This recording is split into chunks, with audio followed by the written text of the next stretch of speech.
Bonjour à tous et bienvenue dans cette nouvelle édition de Passe l'Info, la première de l'année 2011. Cette semaine, nous allons parler dans l'actualité nationale de hortefeux contre le racisme. Quel oxymore. En effet. Et on enchaînera avec Claude Gozgen, un député qui se lie d'amitié avec Israël. Dans l'international, nous traiterons du métropolite d'Athènes qui accuse les sionistes et des soldats français de la FINUL qui collaborent avec le Mossad. Et après quelques brèves, le saviez-vous sera dédié au président Ahmadinejad et à sa lutte contre le sionisme. Actualité nationale, hortefeux contre le racisme. Le ministre de l'Intérieur, Brice Hortefeux, et le président de la LICRA, Alain Jakubowicz, ont signé mercredi 1er décembre une convention cadre, engageant les deux parties à une action commune contre le racisme et l'antisémitisme lors des 3 prochaines années. Alain Jakubowicz a précisé que celle-ci sert à faire reculer le racisme et à faire avancer la République. Elle est également un outil de combat pour agir à la fois contre le racisme idéologique porté par des groupuscules politiques et aussi qualifié d'ordinaire tel qu'il est vécu par un grand nombre de nos concitoyens. Paradoxalement, M. Hortefeux a été condamné le 4 juin à 750 € d'amende et 2000 € de dommages et intérêts pour injure à caractère racial. Alors qu'y a-t-il derrière cette signature ? Pourquoi une association qui se dit antiraciste choisit en partenariat un condamné pour racisme ? Et enchaînons avec ce député qui ne cache pas son amour pour Israël. Eh oui, après Éric Raoult, pour moi, Israël, c'est plus important que les retraites. En voici un autre. Claude Gozgen, député maire du 16e arrondissement de Paris et président du groupe d'amitié France-Israël à l'Assemblée nationale. Que la France, aux côtés d'Israël, et le comportement d'un État à l'égard d'un autre État, je dirais presque qu'il faut en finir avec les passions et qu'il faut accepter Israël tel qu'il est. Un État. Non, nous ne sommes pas honteux devant ces gens qui signent des pétitions, qui manifestent contre Israël partout. Non, car nous avons le droit, nous avons la justice, nous avons le courage et nous avons la fierté. C'est la raison pour laquelle je dis bon anniversaire à l'État d'Israël. M. Gozgen a hissé sur la façade de sa mairie un portrait du soldat franco-israélien Gilad Shalit. Il a déclaré aussi que l'Assemblée nationale contient maintenant 140 députés, toutes tendances confondues, qui sont pour l'amitié franco-israélienne. Les deux vice-présidents sont respectivement communistes et socialistes et disent ne pas pouvoir trop s'exprimer pour ne pas gêner le gouvernement. De plus, M. Gozgen a dit que la plupart du temps, il emmène avec lui des députés ou des personnalités qui n'aiment ou ne connaissent pas Israël. Il est catégorique en affirmant que le résultat est toujours positif, puisqu'au bout de 15 jours, tous laissent leurs préjugés et deviennent pro-sionistes. Cet engouement de nos politiques français montre bien le travail des lobbies sur la classe politique de notre pays et on peut présager que le nombre de couverts au dîner du CRIF ne fasse qu'augmenter dans les années à venir. International, le chef de l'église orthodoxe d'Athènes accuse les sionistes. À l'occasion de Noël, le métropolite Séraphime du Pirée s'en est pris au sionisme mondial, l'accusant de vouloir détruire les valeurs familiales et d'être responsable des problèmes financiers de la Grèce. Lors d'une émission de la plus grande station de télévision de Grèce, Mega TV, le haut prêtre orthodoxe a dit que le sionisme international tentait de détruire les valeurs familiales en favorisant les familles monoparentales et les mariages gays, et qu'une conspiration sioniste visait à asservir la Grèce et l'orthodoxie chrétienne. Il a poursuivi en citant des noms comme Rockefeller, Rothschild, Soros, qui dominent le système bancaire international et qui contrôlent la mondialisation. Le Congrès juif européen, CJE, s'est déclaré révolté par ces propos, estimant qu'il est totalement inacceptable qu'un prêtre européen de haut rang formule de telles allégations. D'après certains observateurs, la riposte ne devrait pas se limiter à ces condamnations verbales. Il faut s'attendre à une campagne contre le numéro 1 des chrétiens orthodoxes, dans le but de l'évincer et de le remplacer par un autre religieux. Surtout que la Grèce souffre de difficultés économiques et a besoin de l'assistance d'organisations internationales qui la rendent vulnérable et tributaire d'organisations très influencées par le sionisme mondial.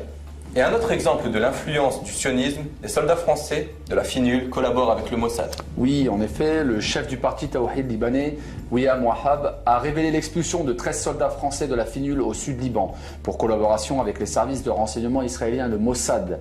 Dans une interview, Wahab a indiqué que les Français ont été immédiatement et secrètement rapatriés en France avant qu'ils ne soient dénoncés.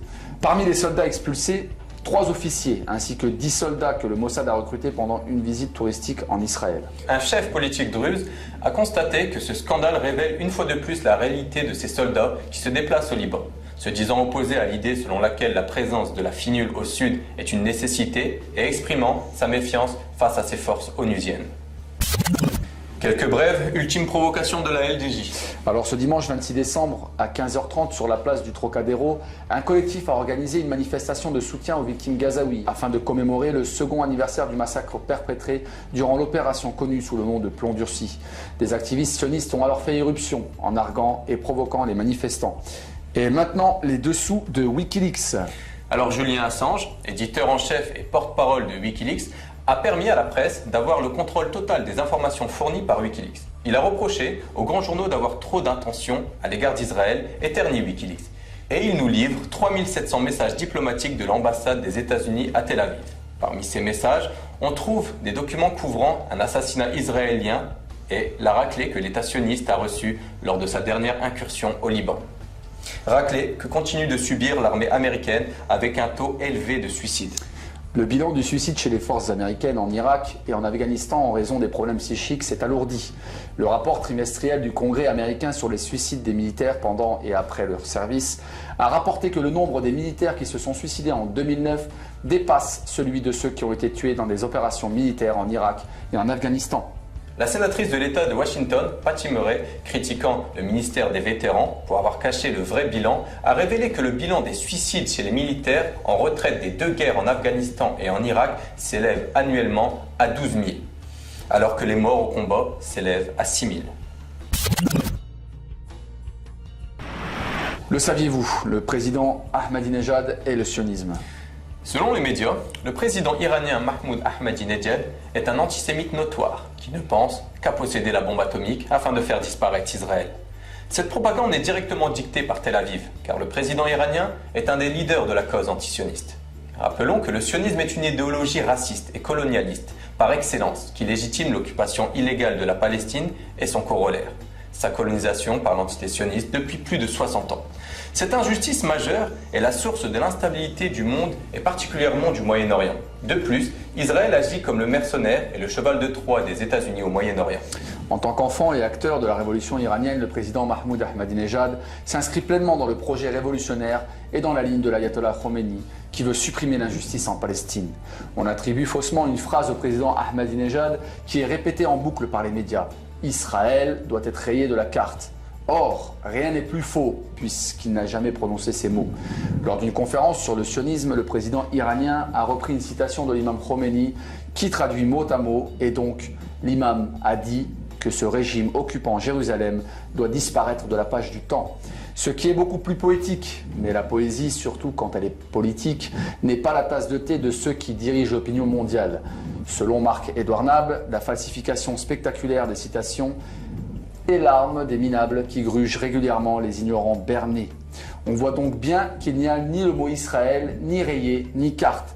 Le président iranien ne cesse d'affirmer qu'Israël doit être rayé de la carte. Il faut rayer Israël de la carte. Rayer Israël de la carte. Rayer Israël de la carte. Rayer de la carte l'État d'Israël. À croire que les médias ont parfaitement intégré la propagande du Troisième Reich quand Hitler disait « Répétez un mensonge 10 fois, il reste un mensonge, mais répétez-le 10 000 fois, il devient une vérité ». Lors de cette conférence, le président Ahmadinejad a fait part de sa vision d'un monde libéré du sionisme et que pour lui et tous les antisionistes, il y aura un ex-Israël, comme il y a aujourd'hui un ex-URSS ou une ex-Yougoslavie. Ce sont les injustices perpétrées par celle-ci qui conduiront à la faire disparaître de la page du temps. Enfin, si les médias mentent sur les propos du président Ahmadinejad, c'est pour préparer les consciences à une guerre contre l'Iran afin de faire tomber le dernier pays du Moyen-Orient qui résiste à l'impérialisme. Les journalistes et responsables politiques jurent en jouant les hypocrites qu'ils sont en train de tout faire pour éviter cette guerre. Mais chacune de leurs mises en garde est un appel déguisé à la mobilisation générale. Merci à tous de nous avoir une nouvelle fois suivis dans cette nouvelle édition de Passe l'Info. Une bonne année 2011 et à juste titre, les médias français s'alarment sur le sort de 2 journalistes français retenus en Afghanistan depuis 368 jours. Nous joignons notre voix à la leur, mais n'oublions pas le sort de Salah Hamouri qui gît dans une prison israélienne depuis 2116 jours. Nous vous remercions. À la semaine prochaine. Et surtout, passez l'info. Passez l'info.